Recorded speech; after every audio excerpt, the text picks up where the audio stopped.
Hello everyone, welcome back to Maths and Matrix. In this session, we are discussing the very important points, the formulas from the chapter of complex numbers, which are very important for your upcoming NDA written examination. तो आपको ये सभी formulas जो मैं discuss करने जा रही हूँ सेशन में रिवाइज करने हैं ताकि एक भी क्वेश्चन आपसे ना छूटे. कॉम्प्लेक्स नंबर के बेस्ड आपको 2 से 4 क्वेश्चंस तो आते ही है और इसी में से आएंगे जो मैं डिस्कस करने जा रही हूँ. I am discussing the most important formulas which gonna help you to solve and tackle those kind of problems. ठीक है, तो फटाफट से आप सभी को पहले सबसे एक बार लाइक शेयर एंड सब्सक्राइब करना है. Then now let's start with the very first point of discussion, that is the integral powers of i. Integral powers of iota हमें समझना जरूरी है क्योंकि आयोटा का डेफिनेशन जो आपको पता होना है वो है रूट ऑफ -1, जो कि हमें आयोटा टू द पावर 2 देता है, दैट इज -1, राइट. तो ये आयोटा की पावर 2 -1 होती है. Then with this you can find out iota cube, iota to the power 4 and so on. But यहाँ पे you can notice that iota to the power 4 will be +1 and this is the least power of iota which gives the unity as a value. ठीक है, ये आपको ध्यान में रखना है. What is the least power of iota gives 1, that is 4. ठीक है, after this thing if suppose अगर आपको एग्जाम में क्वेश्चन आते हैं what is the iota to the power 2009, तो आपको करना क्या है, कैसे सॉल्व करना है, कैसे निकालनी है आयोटा की पावर. आपने नोटिस किया कि आयोटा टू दी पावर 4 1 होता है, तो आपको ये पावर को डिवाइड बाय 4 करना है. इसका रिमाइंडर आता है 8, तो आयोटा टू दी पावर 1 इसका आंसर आ जाएगा, राइट. तो आपको आयोटा की एनी पावर अगर कैलकुलेट करनी है तो you have to divide the power by 4 and जो रिमाइंडर आता है उससे आपको काम चलाना है. ठीक है, so this is you supposed to remember. And after that you can also notice that अगर हम लोग sum लेते हैं, sum of 4 consecutive powers of iota, then you can always notice that that sum would be equal to 0. ये आप verify कर सकते हो. जैसे कि मैंने यहाँ पे बताया, देखो ये मैंने पहले 4 टर्म्स को लिया है, 1 plus iota square iota cube, इसका वैल्यू 0 है कि नहीं, क्योंकि इधर देखो आयोटा स्क्वायर क्या होता है, -1 होता है, तो ये कटेगा. आयोटा ये है, ये आयोटा की क्यूब की वैल्यू क्या होती है, आयोटा क्यूब की वैल्यू -i होती है, तो ये भी कटेगा, तो 0 आ रहा है कि नहीं. Not only this, you take any 4 consecutive powers of iota in the addition, उनका एडिशन क्या होगा, 0. मतलब मैं क्या बोल रही हूँ, अगर आप समझो i टू द पावर 13 से स्टार्ट करो तो i to the power 13, i to the power 14, i to the power 15, i to the power 16, इन चारों का सम क्या होगा, 0 होगा. This is what this important property of powers of iota telling to you, that if you take the sum of consecutive powers, 4 consecutive powers of iota, then it will result sum as 0. ठीक है, तो ये है important points regarding integral powers of I. अभी बात करते हैं conjugate की. conjugate of a complex number क्या होता है, अगर आपका complex number है a plus ib, तो इसका conjugate क्या होता है, a minus ib, right. तो हम वेरीफाई कर सकते हैं कि अगर हम एक कॉम्प्लेक्स नंबर का कॉन्जुगेट निकालते हैं, दैट इज 2 बार कॉन्जुगेट लेते हैं, तो हमें कॉम्प्लेक्स नंबर ही मिलता है. देखो और एक बार मैं इसका कॉन्जुगेट निकालू तो मुझे a प्लस आई बी मिलता है कि नहीं, मिल रहा है कि नहीं. तो that is what this property is true. और इससे आपको क्या समझना है, आपको समझना है कि जब you find the conjugate even times, तब आपको क्या मिलता, कॉम्प्लेक्स नंबर मिलता. बट वही अगर आप ऑड टाइम्स कॉन्जुगेट निकालोगे, मतलब 3 बार कॉन्जुगेट करोगे तो वो कॉन्जुगेट देता, 4 बार का कॉम्प्लेक्स नंबर देता है, 5 बार कॉन्जुगेट निकालोगे तो कॉन्जुगेट देगा, लाइक दैट. ठीक है, उसके बाद आपको ये भी नोटिस करना है कि अगर आप if you take the sum of complex number and its conjugate, you will get 2 times real part of z. यहाँ पे आप देख सकते हो, देखो इन दोनों का एडिशन ले लो, this imaginary part cancel, 2 times a आता है जो कि 2 times real part of z है. Similarly you can see that z minus z bar क्या होता, 2i times imaginary part of z होता. और एक बात, जब आपको पता चला कि एक complex number is same as the its conjugate, then आप बोल सकते हो डेफिनेटली कि वो क्या है, बंदा रियल है, क्योंकि रियल नंबर का कॉन्जुगेट निकालो, रियल नंबर का कॉन्जुगेट रियल नंबर ही आता, because the conjugate is only differ by the imaginary part, right. अगर वो रियल नंबर है तो उसका कॉन्जुगेट वही रहेगा. तो ये आपको ध्यान में रखनी है, 2 वे में यूज होती है. व्हेनेवर अ कॉम्प्लेक्स नंबर का conjugate is same as a number, then it means that that complex number is a real number. Okay, and z is equals to z bar always implies that z is a real, remember this. but वही अगर minus time में रहेगा तो कैसे, अगर minus रहेगा मतलब z is equals to minus of z बार रहेगा, तो z को पक्का क्या रहना है, इमेजिनरी रहना है. तो ये 2 पॉइंट्स को आपको कनेक्शन में पढ़ना है. अगर z is equals to z बार है तो प्योरली रियल, अगर z is equals to minus z बार है तो क्या, प्योरली की बात हो रही है यहाँ पे, प्योरली इमेजिनरी.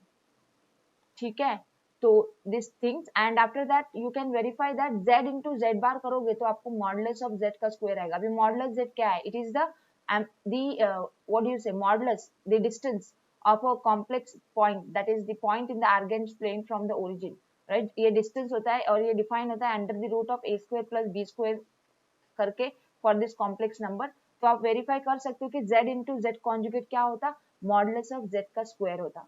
ठीक है, अभी आते हैं इंपॉर्टेंट प्रॉपर्टीज, ये बहुत ही इंपॉर्टेंट है। देखो, अगर आपको सम ऑफ कॉम्प्लेक्स नंबर दिया गया है, उसका कॉन्जुगेट लेना है, तो आप कैसे निकाल सकते हो इसको, आप सम ऑफ कॉन्जुगेट ले सकते हो, मतलब the conjugate of the sum is equals to sum of the conjugates. Similarly, conjugate of the difference is equals to difference of the conjugate.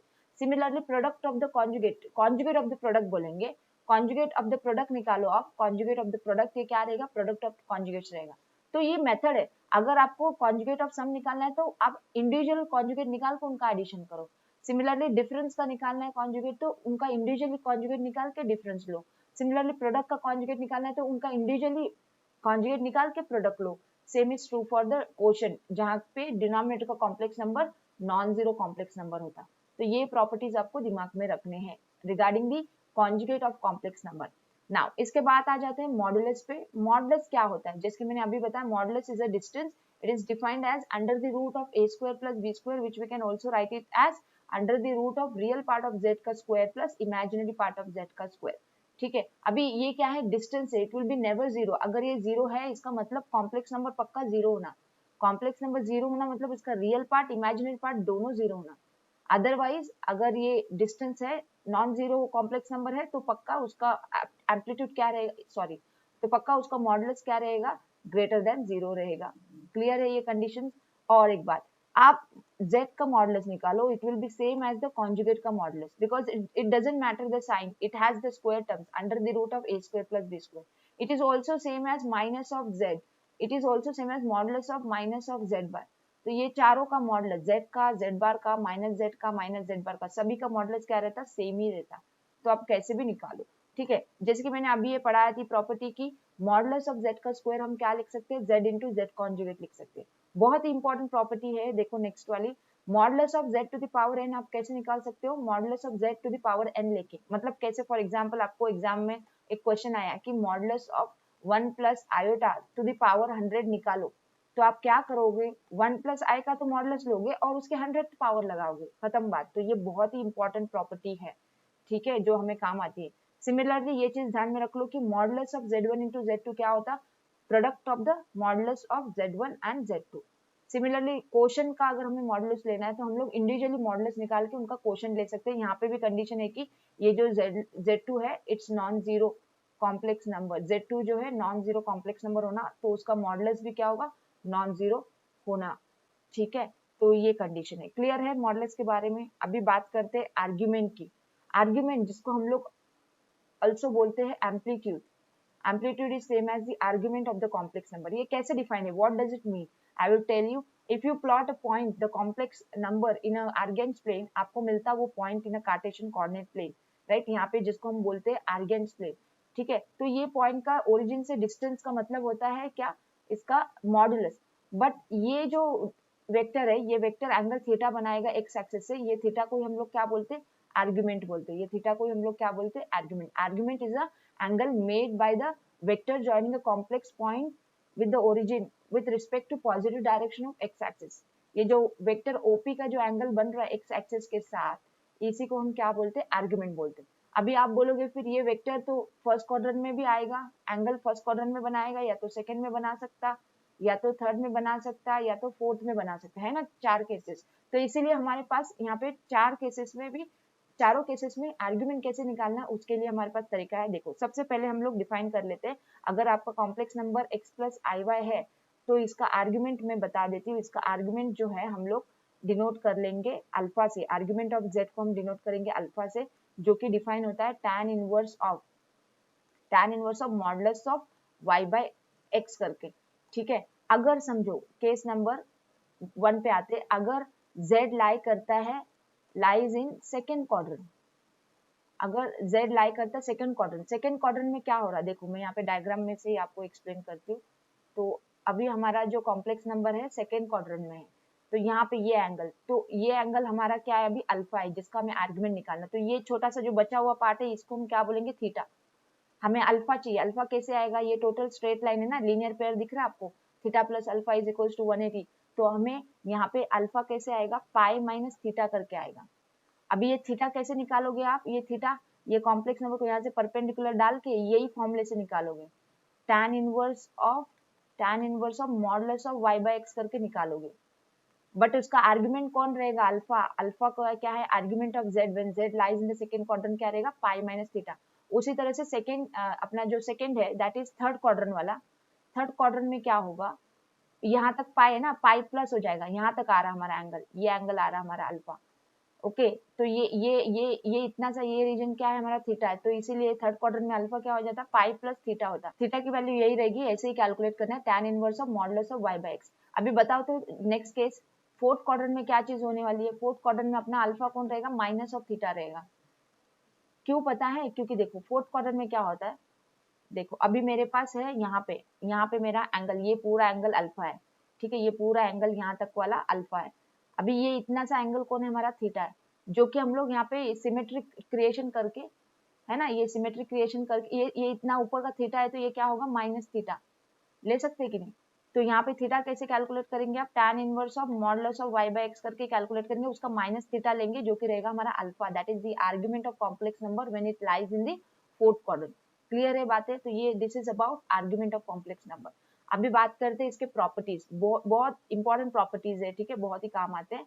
अगर आपको आर्गुमेंट ऑफ z कॉन्जुगेट निकालना है तो आप कैसे निकालोगे, आपको पता है आर्गुमेंट ऑफ z कैसे निकालते, जस्ट उसका माइनस ले लो, खत्म बात।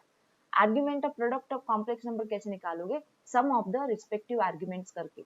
Argument of product of complex number and a conjugate of complex number कैसे निकालोगे, डिफरेंस आएगा, क्योंकि आर्गुमेंट ऑफ ये z2 कॉन्जुगेट क्या आता है, minus of argument of z2 आता है, इसीलिए ये बात, ठीक है। Argument of z to the power n बहुत ही इंपॉर्टेंट है ये, argument of z to the power n क्या रहता है, n times argument of z। इसका प्रूफ हम polar form of complex number से कर सकते हैं, ठीक है। आर्गुमेंट ऑफ क्वोशिएंट क्या आएगा, डिफरेंस ऑफ द आर्गुमेंट आएगा, ये बहुत इंपॉर्टेंट चीज है, प्रोडक्ट का और क्वोशिएंट का, ये ध्यान में कर लो। Product of argument of product of complex number क्या होता है, सम में जाता, सम ऑफ द आर्गुमेंट्स, और आर्गुमेंट ऑफ क्वोशिएंट का क्या आता, डिफरेंस ऑफ द आर्गुमेंट्स आता। और एक बात आपको दिमाग में रखनी है, that is argument of zero is not defined, because जब आप बोल रहे हो zero as a complex number, so it's zero plus zero i, तो इसका जो आर्गुमेंट है tan theta, tan inverse of zero by zero, it's not defined quantity, it's zero by zero is undefined ना, जीरो बाई जीरो जो होता है इसको हम बोलते हैं अनडिफाइंड, इसीलिए argument of zero is undefined. और एक बात, जब आप आर्गुमेंट ऑफ जीरो जीरो बोल रहे हो तो पक्का क्या रहेगा, रियल रहेगा, क्योंकि क्या होता है जब आपका कॉम्प्लेक्स नंबर 2 है, इसमें y क्या है, इमेजिनरी पार्ट जीरो है, तो इसका tan इनवर्स निकालो, जीरो बाई टू है ना, जीरो बाई टू क्या आएगा, tan जीरो जीरो आएगा, तो आर्गुमेंट जीरो हो जाएगी कि नहीं। तो जब भी आर्गुमेंट जीरो है इसका मतलब क्या है, आपका कॉम्प्लेक्स नंबर कौन है, रियल है। ये दिमाग में सब आपके आने चाहिए, हिट होने चाहिए points whenever you are answering question based on this kind of points, ठीक है। और एक अभी इंपॉर्टेंट चीज है हमें समझनी है कॉम्प्लेक्स नंबर से, that is about the complex cube roots of unity. आपको पता है z cube is equals to 1 is when you solve this equation, z cube is equals to 1, you will get three roots.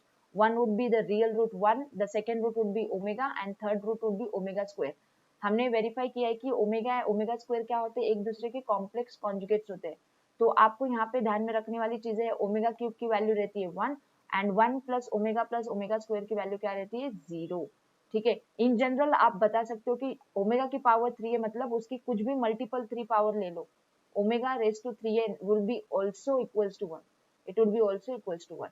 3 omega to the power 3n plus 1 क्या रहेगा, omega रहेगा, 3n plus 2 क्या रहेगा, omega square रहेगा। तो ये चीजें आपको ध्यान में रखनी है। अभी ये कहाँ पे काम आती है, जब आपको आ जाता है कि ओमेगा टू द पावर 2009 है सपोज, तो ओमेगा की पावर 2009 कैसे इवैल्यूएट करोगे, हमें पता है ओमेगा क्यूब इक्वल टू 1, तो इसको डिवाइड बाई 3 करेंगे, इसको डिवाइड बाई 3 करेंगे, तो आप देख रहे हो ना, 3 6 18, 3 6 18, 3 9 27, 2, तो इसका आ रहा है आंसर ओमेगा स्क्वायर।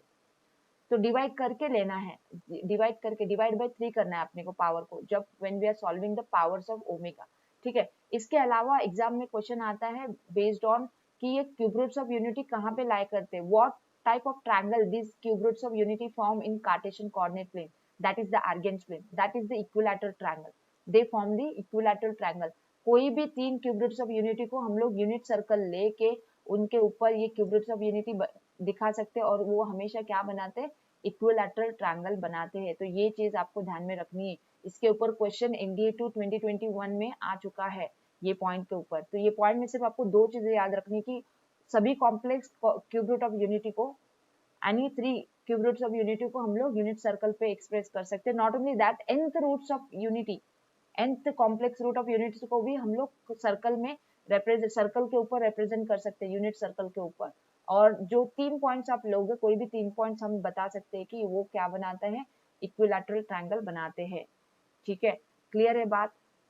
अभी देखते हैं next point, that is polar form of the complex number. Polar form of complex number z is equals to, it is defined as r times cos theta plus i sin theta, जहाँ पे r क्या होता है, modulus of z which is calculated as under the root of x square plus y square, and theta जिसको हम argument of z बोलते हैं और उसको हम कैलकुलेट करेंगे फॉर्मूला से tan inverse of y by x करके। इसका यूलर फॉर्म भी आता है क्योंकि हमें पता चला है कि यूलर की आइडेंटिटी होती है जिसको हम बोलते हैं e to the power i theta equal to cos theta plus i sin theta. तो इसी फॉर्म को हम r into e to the power i theta लिख दिए, मतलब ये बन जाता हमारा Euler form of complex number.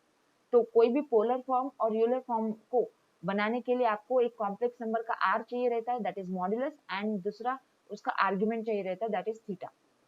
अगर पता है तो आप कैलकुलेट कर सकते हो। अभी एक चीज यहाँ पे और गौर करो, e to the power i theta अगर ये चीज है तो e to the power minus i theta क्या है, cos theta minus i sin theta है। ठीक है, तो जैसे कि मैं बोलूँ अभी e to the power i times 2 pi, तो ये यूलर आइडेंटिटी क्या बोलती है, cos 2 pi minus plus i sin 2 pi. अगर इधर माइनस होता तो यहाँ पे आ जाता माइनस। ठीक है, बस इतना सा ही डिफरेंस है, यूलर आइडेंटिटी, ये भी आपको दिमाग में रखना है। ठीक है, इसी पे बेस्ड है हमारा अगला टॉपिक, that is De Moivre's theorem. De Moivre's ने हमें बताया कि ये जो यूलर आइडेंटिटी है इसकी nth पावर कैसे निकाली जाती है। nth power of cos theta plus i sin theta होती है cos n theta plus i sin n theta. This is said by the De मोवियर्स।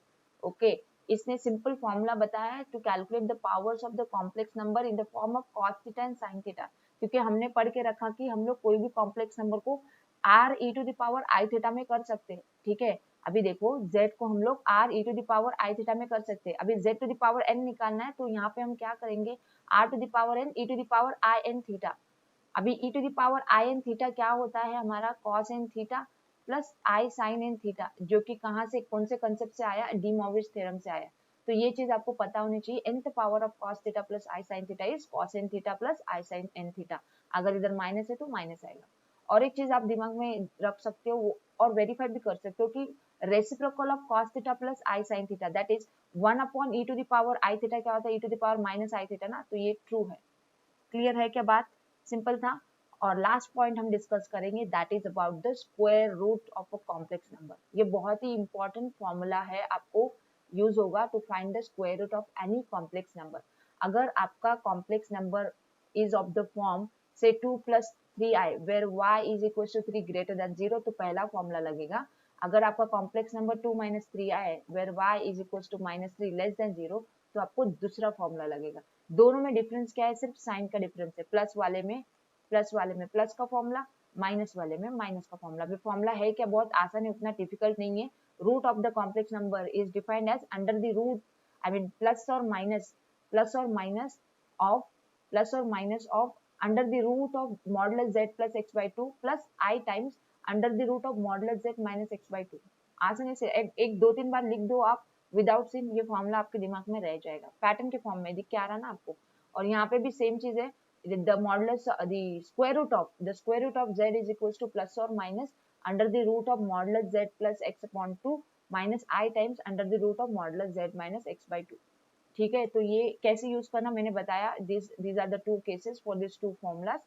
ठीक है, तो ये आपको सभी फॉर्मुलाज अच्छे से रिवाइज करके जाने हैं, इसके बेस्ड वाले ही क्वेश्चन आएंगे। आपको जो भी क्वेश्चन आता कॉम्प्लेक्स नंबर से, आपने इस लेक्चर से जो फॉर्मूला पढ़ा उसी के बेस्ड आप आसानी से सॉल्व कर सकते हो कोई भी क्वेश्चन को। ठीक है, thanks for watching this video, I would meet you in the next session.